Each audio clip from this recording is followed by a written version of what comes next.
या निवडणुकीत विकास करणाऱ्यांना जनतेनं स्वीकारलं आणि विकासाला स्थगिती देणाऱ्यांना नाकारलं, अशी प्रतिक्रिया शिवसेनेचे प्रमुख नेते उपमुख्यमंत्री एकनाथ शिंदे यांनी दिली आहे. मुंबईत 25 वर्ष सत्ता राबवली, त्यांनाही नाकारलं आहे असं ते म्हणाले.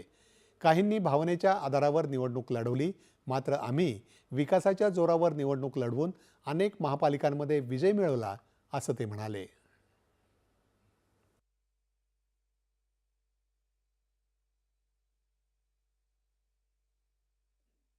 काही लोकांनी ही निवडणूक भावनेच्या आधारावर निवडणूक लढवली, परंतु तरीसुद्धा या ठिकाणी महायुतीला लोकांनी कौल दिला आहे.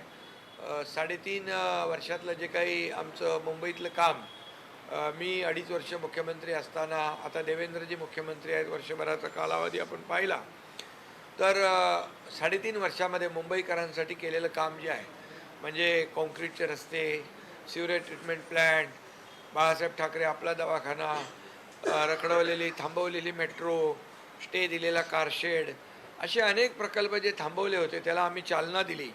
आणि 25 वर्ष ज्या लोकांनी मुंबई महापालिकेमध्ये सत्ता राबवली त्यांच्या विरोधामध्ये लोकांनी मतदान केलेलं आहे आणि मुंबईकरांनी विकासाला स्वीकारलं आहे.